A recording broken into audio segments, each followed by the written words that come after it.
Oi, gente. Eu combinei com vocês que a gente iria, né, fazer essa revisão e eu estou aqui para fazer a revisão rápida sobre a história da educação para os alunos que foram, né, na paralisação para não ficarem prejudicados, né? Isso é importante. Então, vamos falar um pouquinho sobre o primeiro conceito que a gente tem que trabalhar. Esse slide, ele está disponível, né, no grupo de WhatsApp. Vou diminuir aqui um pouquinho, vou me colocar aqui, tá? Então, vamos falar um pouquinho da paideia e a formação integral. Então, a educação na Grécia Antiga, ela baseava-se na paideia, né, que foi um conceito que a gente trabalhou, que diz respeito à formação integral do homem, né? Então, você tem a educação na Grécia não é uma mera instrução formal, ela tem o objetivo, é o processo na sua totalidade, né? O cultivo da harmonia, o corpo, a mente, a ginástica, né? O físico, a poesia, a música, então é um total, né? Então você tem a busca pelo equilíbrio perfeito, o pensamento racional, né? Então você tem o chamado logos, né? E a preparação do indivíduo para atuar como cidadão consciente e participativo na polis, que é a cidade-estado, né? Você tem também a potencialidade, o desenvolvimento da virtude, que chama de arete, e que é o caminho para a excelência pessoal e cívica do indivíduo, né? Então, o modelo educacional que é humano, baseado na potencialidade humana, conhecimento não como um fim, mas como um meio para formar os indivíduos completos e virtuosos. Então a gente tem que entender aí, ó, estou me colocando em outro lugar, que é um modelo baseado na ideia de humanismo, valorização do homem, suas potencialidades, o conhecimento, ele não é um fim, é um meio para se chegar a algum lugar, né? Então, você tem aí a formação integral humana. Então, na Grécia, existiam dois modelinhos, né? Modelinhos que nós trabalhamos, né? Que é de educação, né? Que é o primeiro, é o modelo baseado, né, na educação ateniense, né, que é o modelo de cultivação da integralidade, né, do pensamento autônomo, do indivíduo autônomo, participativo, e aí você tem o papel aí da democracia, elevação das artes liberais, retóricas, música, literatura, educação espartana, baseada no militarismo, né? Você tem uma formação militar focado nos interesses do Estado e não no seu coletivo. Então, na Grécia, na Atenas, você tem o individualismo, você tem a arte, a literatura, a filosofia, enquanto em Esparta é uma educação mais militar. Lembrem que eu falei com vocês em sala de aula sobre o militarismo em Esparta, né? Como é que a criança era educada durante um tempo, a disciplina, a rigidez, a coragem para desenvolver atitudes como coragem, virtudes, né? Então você tem, enquanto em Atenas a gente tem os grandes debates, você tem aí que acontecem na Ágora, né? Que é o espaço de debates que acontece na democracia, onde a cidadania, o cidadão é responsável por esse processo.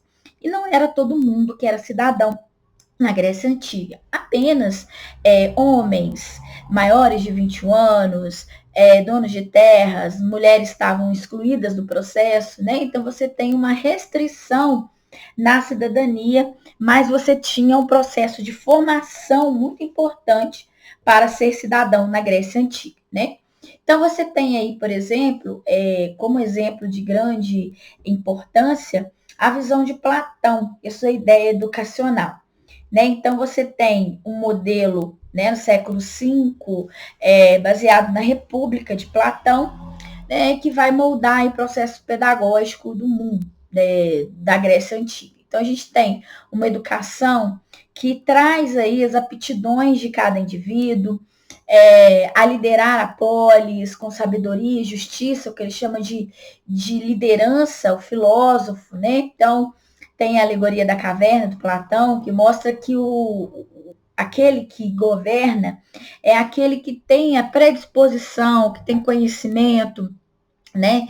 É aquele, para isso, os filósofos governantes, educação rigorosa, prolongada, um conhecimento extenso.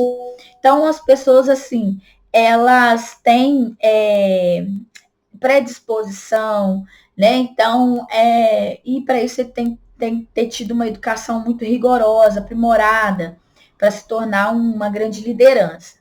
Então, você tem transcendia essa ideia de simples acúmulo de informação, e aí uma capacidade inata do indivíduo de contemplar a verdade, a justiça, a cidadania, e os cidadãos também têm essa capacidade de ser cidadãos, né, que tem conhecimento para tal. Outro filósofo, né, a gente fala da história da educação, mas é grande importância a gente trazer à tona os filósofos também, é Aristóteles e a educação das virtudes. Então, você tem a virtude, não é algo inato, a gente aprende, a gente conhece através da repetição. Uma andorinha só não faz verão.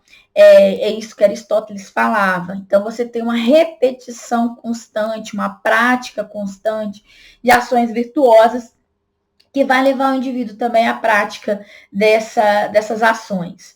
Né? É sempre o meio termo, nunca a temperança, nunca o demais e também nunca o escasso. Né? Você busca o meio termo. E com isso você gera o que a gente chama de discernimento, para entender o que é o ideal em cada circunstância particular. Aristóteles é o pai da ética também. E isso é a ética, né? O equilíbrio do que é certo e não, né? Depende do contexto. Então, a educação prática, a integração entre conhecimento teórico, episteme, sabedoria prática, a formação de cidadãos dotados de discernimento ético, né? Ética, você se aprende e depois você discerne o que é certo e o que é errado, né? Aquela através do pensamento racional, né? Sobre questões que dizem respeito à ação, aqui vem participar também do bem comum da polis, né? Que é a prática da cidadania, diz respeito à ação ali da polis, né, Pimentinha? Olha aqui, ó, os meninos aí. Dá tchau para eles, aprendendo aqui história da educação. Então, olha só, o homem é a medida de todas as coisas. A paideia, a formação integral, visa o desenvolvimento harmônico das potencialidades humanas, sejam elas físicas, intelectuais, estéticas, morais, né? Não é uma simples instrução, é uma história de vida, um projeto de vida, é uma construção de vida, é um processo educativo, ginástica, música, aritmética, geometria, astronomia, retórica, filosofia, um sistema educacional que está ligado também à vida cívica, né? À preparação do indivíduo, dos cidadãos para a participação ativa na polis. Né? Então, você tem aí não só uma mera transmissão de conhecimento, mas a questão da excelência, a virtude do indivíduo, está tudo ligado à educação na Grécia Antiga. E isso é muito importante para o benefício não só do indivíduo, mas também por todo o coletivo da sociedade grega. Então, isso é a Grécia. Passando um pouquinho, né, sobre a educação no Renascimento, século XV, você tem aquela base filosófica, né, colocando o ser humano e as suas capacidades no processo educativo. Você tem o ser humano dotado de razão, dotado do pensamento racional. Aí você tem a valorização da investigação científica, do conhecimento, que é baseado na observação, na experimentação direta, né? Então você tem um indivíduo dotado de toda a sua potencialidade. Substituição do que a gente chama de teocentrismo medieval, né? Que é aquele período da Idade Média, baseado em Deus, que é o centro do universo, e tem a substituição pelo antropocentrismo, que é uma educação voltada para os feitos humanos, para as realizações humanas. Então, você também tem uma outra questão importante aqui, que é o reconhecimento da infância como uma fase específica do desenvolvimento educacional. Né? Então, o homem que seria o homem ideal do Renascimento né? Aquele que tem uma formação universal, né? Uma educação ampla, holística, que transcende as fronteiras de disciplinas isoladas, mas também tem desenvolvimento da arte. Foi um momento da história que mais se desenvolveu a arte, a cultura, né, que se desenvolveu a pintura, você tem os artistas do Renascimento, né, a filosofia humanista, né, o domínio de línguas como grego, latim, né, e uma busca por conhecimento sem limites. Então, você tem a valorização estética, né, os artistas do Renascimento, as obras literárias, né, os fundamentos matemáticos, né, harmonia e né, revolução, representação de um mundo. Né, os artistas representam o mundo da forma que eles enxergam, né, e eles buscam aí uma formação muito ampla. Né, o espírito da ciência, desenvolvimento rigoroso do pensamento científico, que são um dos pilares na construção do pensamento renascentista, e a formação integral dos gregos aí, que tanto se fala na vida civil e política também no Renascimento. Então, a gente falou também um pouquinho que o Renascimento é uma ruptura com a Idade Média, né, com o obscurantismo medieval, né, aí você tem aí o Renascimento. O que é o obscurantismo e educação medieval? Focada muito em Deus, né, nas potencialidades, dogmas religiosos, né, teocentrismo absoluto, subordinação do conhecimento à religião, metodologias escolásticas de memorização, repetição. Gente, lembra disso, isso vai cair na prova. Obediência inquestionável, autoridade, né, religiosa, dos textos canônicos, que são textos religiosos, concepção do conhecimento como uma revelação divina, isso tudo na Idade Medieval, na educação medieval. Por outro lado, a gente tem a educação renascentista, né, baseada no antropocentrismo, ou seja, a valorização do homem, as capacidades e potencialidades humanas. O estímulo do pensamento crítico, né? O homem é um ser crítico de potencialidade, então ele é crítico, ele critica, né, o estímulo ao pensamento, a observação empírica, a experimentação sistemática, né? Valorização da autonomia humana, lembra do homem vitruviano que está no centro, e o entendimento e a razão, né, da conquista da racionalidade. Então, de novo, o homem é a medida de todas as coisas, né? Já diz Protágoras, filósofo que foi resgatado lá da Grécia pelos renascentistas. Então, o Renascimento, ele representa uma transformação muito profunda no pensamento europeu, né?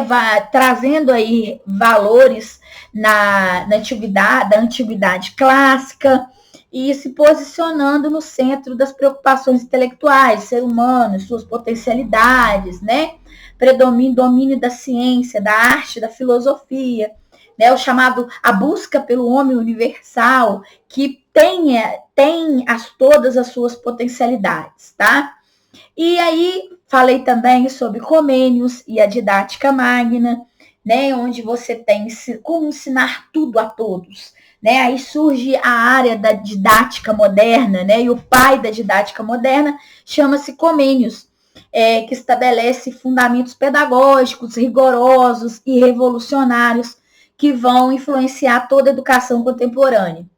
Então, você tem ensinar a tudo a todos, defendendo acesso, né? Educação independente de classe, gênero, capacidade, respeito às fases do desenvolvimento cognitivo da criança, uma aprendizagem baseada na observação direta dos fenômenos, né, e objetos antes da memorização de conceitos abstratos, a sistematização pedagógica, né, organização metódica, né, rigorosa de currículos. Então, isso surge aí a ideia de Comênios, né, onde você tem aí a gradação, é uma escadinha, né? O conhecimento, o ensino é sistemático e é gradativo.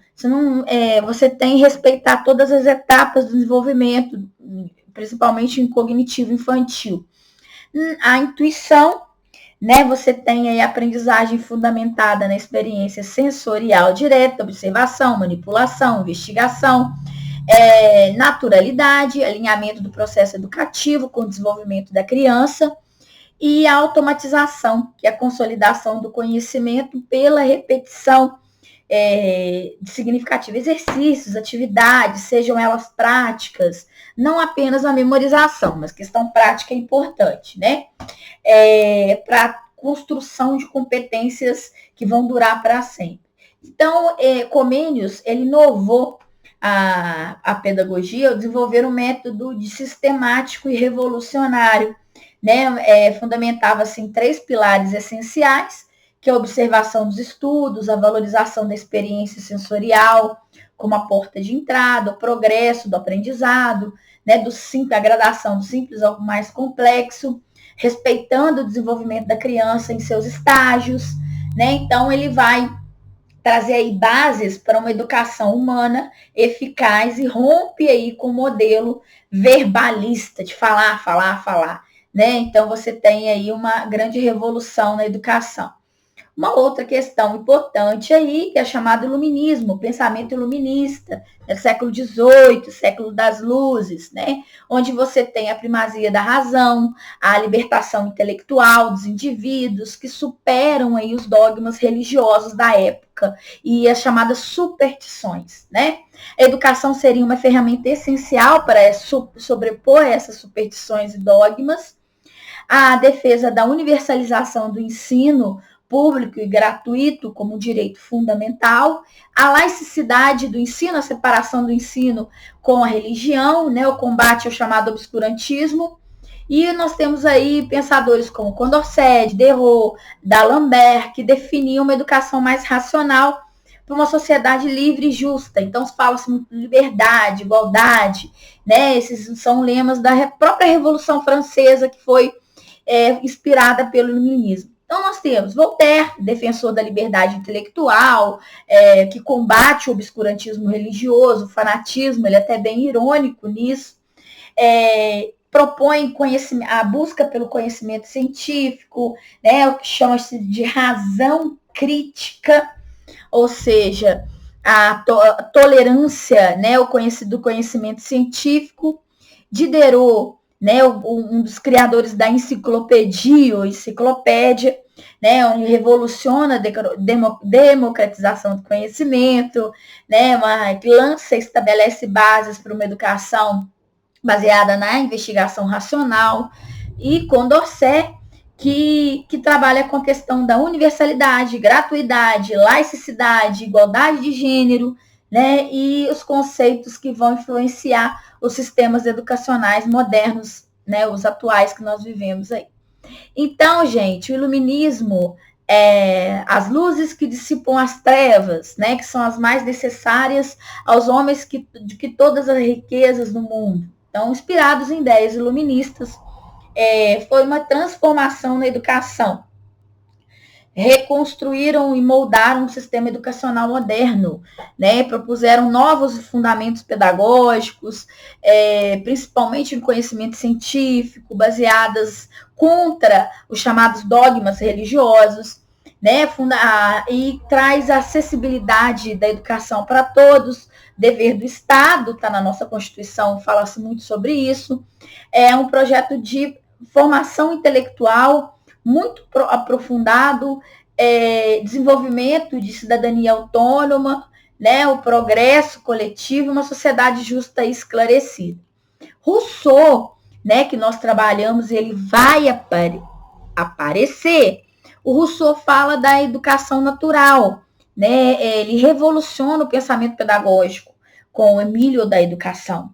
Né? Então, ele fala que o ser humano é bom por natureza, né? A bondade do ser humano, uma educação, só que o homem é corrompido por a sua educação, é uma corrupção social, e ele fala que a gente tem que buscar a boa educação, né? O respeito às etapas do desenvolvimento infantil, aprendizagem pela experiência direta.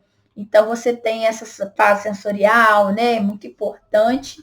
E aí nós temos as contribuições de Rousseau, por exemplo, a infância, a educação sensorial, a formação moral, né? Então, você tem aí uma liberdade orientada para a criança, né?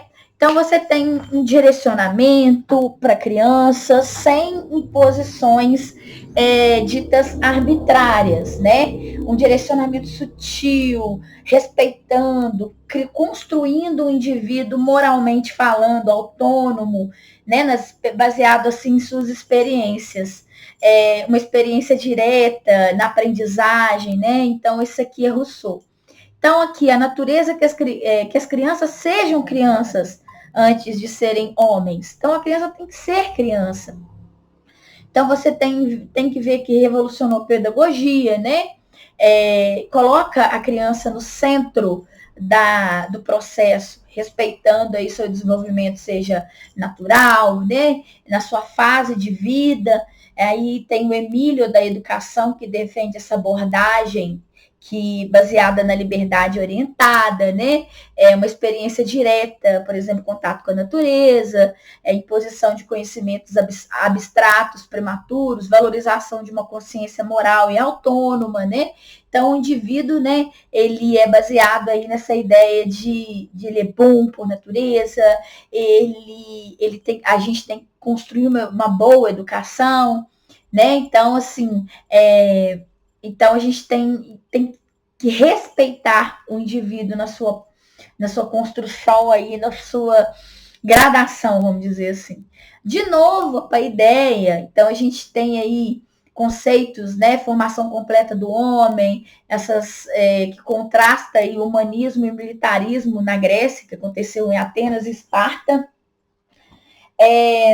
A educação renascentista, a gente fala de novo, né, uma ruptura com o modelo medieval, de novo a gente fala sobre isso.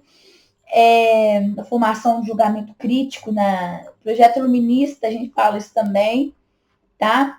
E Rousseau e a pedagogia moderna é muito importante. A gente tem aqui, olha, Rousseau traz, por exemplo, Pestalozzi, são baseados na ideia de Rousseau, Piaget, se eu posso perguntar assim, Tatiana, você pode perguntar as contribuições de Rousseau para a educação moderna? Sim, posso perguntar. Ele influenciou de que maneira? Primeiro, o sujeito, né? O sujeito ativo, ele é bom, ele pode ser educado de maneira boa ou ruim, a respeito pelas etapas, uma educação a respeito pela infância, nós temos também. Então, nós temos vários autores, por exemplo, que dialogam com isso, né? Por exemplo, Pestalozzi, né, que pega as bases de Rousseau, principalmente nessa experiência sensorial. Froebel e a questão do respeito pela infância como um lúdico. Froebel fala sobre isso e é basicamente Rousseau também. Dewey e a questão do progressismo na resolução de problemas, na experiência sensorial, e Piaget com respeito às fases e o desenvolvimento infantil. Então, tudo isso aqui é influência de Rousseau dentro da ideia pedagógica, né? Então, outra coisa que vai cair, muito, é a chamada escola nova também, tá? O que é a escola nova? É um movimento pedagógico no início do século XX que vai revolucionar a educação e vai propor uma abordagem centrada no aluno, na experiência, né? O aluno como centro, valorização dos métodos ativos. E aí, olha, o aprender a fazer, que é a ideia do John Dewey, né?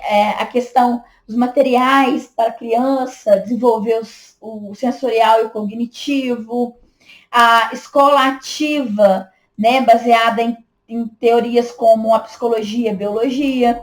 Então, você tem aí muitas influências. A questão pedagógica do Rousseau influencia muito a concepção da escola nova, tá? E aí você tem a centralidade na criança. Vou aqui, ó, tentar vou me diminuir aqui, ó. Então, você tem a centralidade da criança, os métodos ativos, a democracia, a escola é um espaço democrático e a questão dos interesses da curiosidade da criança. Então, você foca na criança, ele é um sujeito ativo, a centralidade está aí, tá? Então, isso é muito importante. Aí eu aqui, ó, vou aumentar aqui. Então, você tem aí interesses, motivações, democracia, né? E a educação, a escola nova, ela tem uma diferençazinha aí com a educação tradicional, né? Onde a educação tradicional é centrada no professor, a escola nova é centrada no aluno, né? O agente do seu conhecimento. Você tem na educação tradicional uma ênfase muito grande na memorização, na repetição, aprendizagem passiva, enquanto na escola nova você tem o foco na compreensão significativa, na investigação. Aqui você tem os conteúdos programáticos, aqui desvinculados da realidade. Aqui você tem um conteúdo muito focado nos interesses dos alunos, e aqui você tem uma valorização da competição individual e aqui um estímulo à colaboração e interação social, né? Então, isso vai ser a nossa prova, né? Então, estudem, peguem esse slide, peguem essa atividade, esse vídeo, que ele é muito importante, e uma leitura atenta na prova, uma contextualização histórica, sempre conectando com os autores, principalmente aqui, ó, e conceitos fundamentais que vai dar certo. Boa sorte, e dentro da minha cabeça eu não poderia deixar de fazer esse vídeo para vocês, tá, gente? Qualquer dúvida, estou à disposição de vocês, e até a nossa próxima aula, tá bom? Um abraço!